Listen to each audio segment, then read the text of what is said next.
Welcome to my YouTube channel Reema science point. आज हम आपको बताएंगे नी जर्क एक्सपेरिमेंट। तो नी जर्क एक्सपेरिमेंट में जैसे कि मैंने अपने पहले लेक्चर में आपको बताया था कि किस तरीके से जो न्यूरॉन्स हैं वो मैसेज को लेके जाती हैं by the help of spinal cord हमारे सेंट्रल नर्वस सिस्टम यानी कि ब्रेन तक।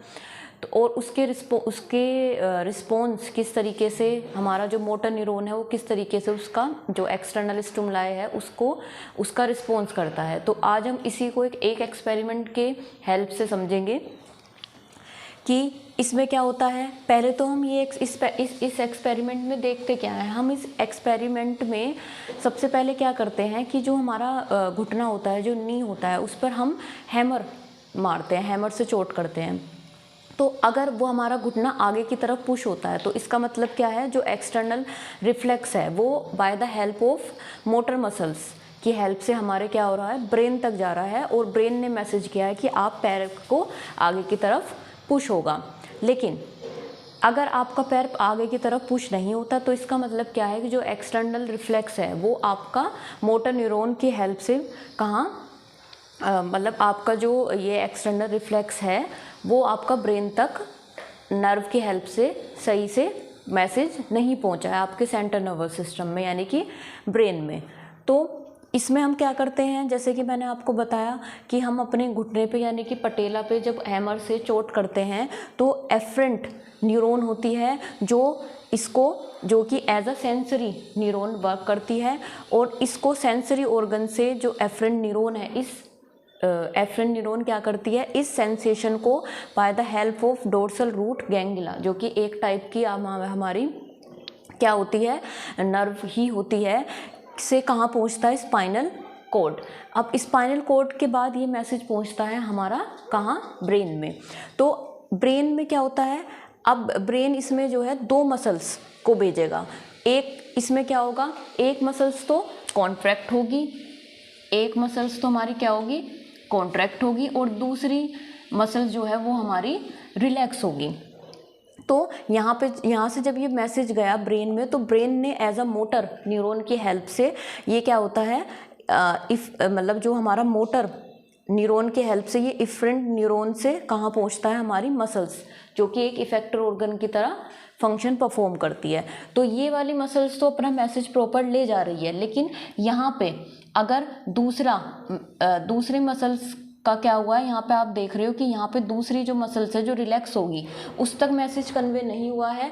तो क्या होगा, हमारा एक मसल्स तो कॉन्ट्रैक्ट होगी लेकिन दूसरी मसल्स रिलैक्स नहीं होगी, इसलिए हमारा जो पैर है वो आगे की तरफ पुश नहीं होगा। इसका मतलब है कि जो मैसेज है, ये जो रिफ्लेक्स एक्शन के रिस्पॉन्स में जो हमारा मैसेज है वो प्रॉपर तरीके से क्या हुआ है, कन्वे नहीं हो पाया है। लेकिन अगर ये मैसेज भी क्या होता है, प्रॉपर तरीके से पहुंचता है bye the help of brain, मतलब ब्रेन से जो मोटर, मैंने आपको बताया था सेंसरी न्यूरॉन और मोटर न्यूरॉन।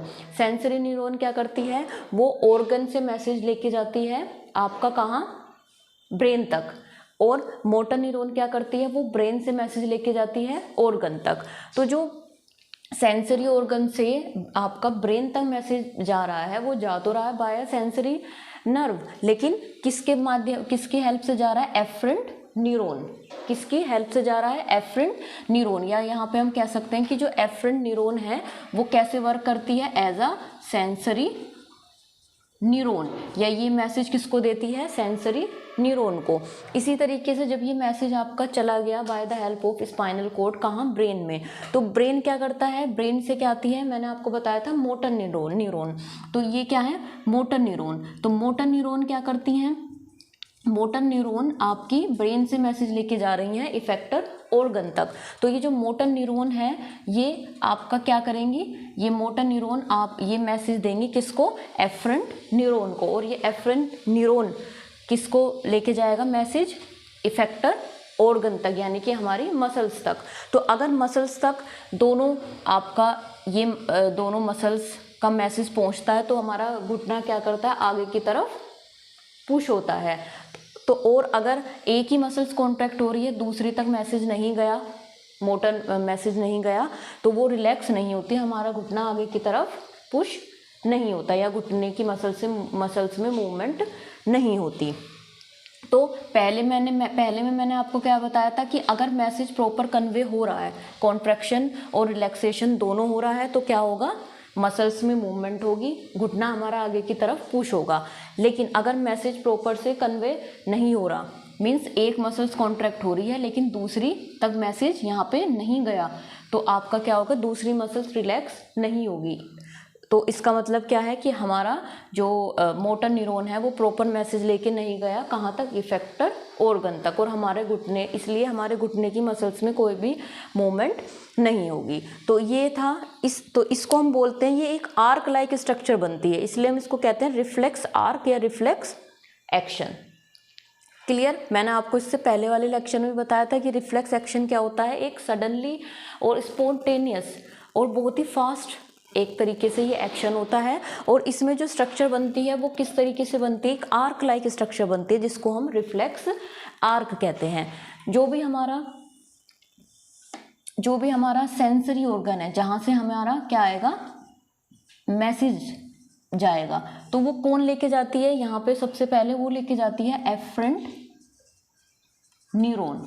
और ये एफरेंट न्यूरॉन कैसे वर्क करेगी, एज अ सेंसरी वर्क करेगी, या हम इसको कह सकते हैं कि ये मैसेज किसको देगी, सेंसरी न्यूरॉन को। और ये सेंसरी न्यूरॉन क्या करेगा कि हमारे सेंट्रल नर्वस सिस्टम में क्या करेगा, इस एक्सटर्नल रिफ्लेक्स को भेजेगा, और यहाँ से जो भी रिस्पॉन्स होगा वो हमारा सेंट्रल नर्वस सिस्टम से वो रिस्पॉन्स हमारा किसकी हेल्प से जाएगा, मोटर न्यूरॉन की हेल्प से जाएगा।